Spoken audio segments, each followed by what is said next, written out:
আসসালামু আলাইকুম। আজকে আরও একটি রান্নার ভিডিও নিয়ে আসলাম। আজকে দেশি মুরগি রান্না করব। মুরগিটা আমাদের ঘরের পালা মুরগি। সুন্দর করে গরম পানি দিয়ে পরিষ্কার করে মুরগিটাকে টুকরো করে নিলাম।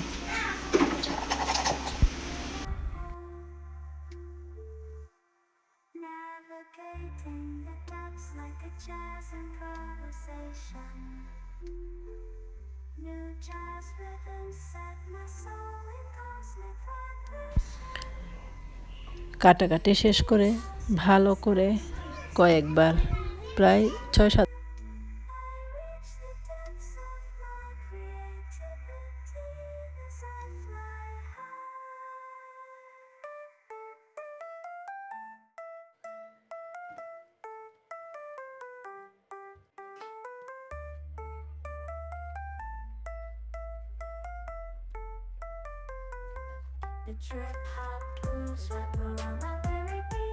চুলায় প্যান বসিয়ে দিলাম। এরপর মশলা পাতি নিয়ে নিলাম। মাংসকে সরিষার তেল দিয়ে সব ধরনের সব মশলা দিয়ে, শুকনো মশলা, গুঁড়ো মশলা, আদা রসুন পেঁয়াজ বাটা সব দিয়ে ভালো করে হাতে মাখিয়ে কষাতে বসিয়ে দিব।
কিছুক্ষণ পরে ঢাকনা তুলে কষানো হয়ে গেল।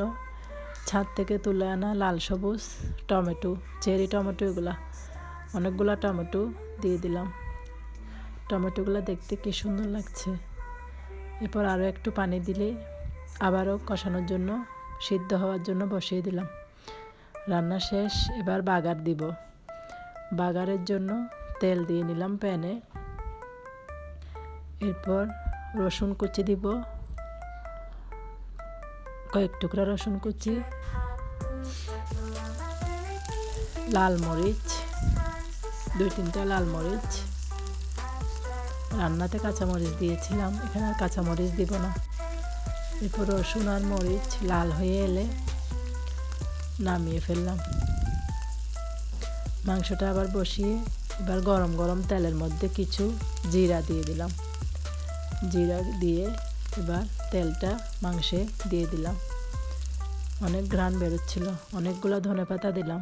ধনেপাতাটাও আমার ছাদ বাগানের। সুন্দর করে নেড়ে চেড়ে বসিয়ে দিলাম। বাস হয়ে গেল আমার দেশি মুরগি রান্না।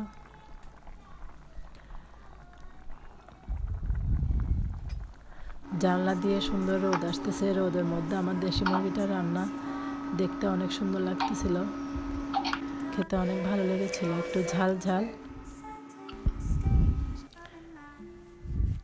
ধৈর্য ধরে এতক্ষণ আমার ভিডিওটা দেখার জন্য সবাইকে অসংখ্য ধন্যবাদ। আসসালামু আলাইকুম।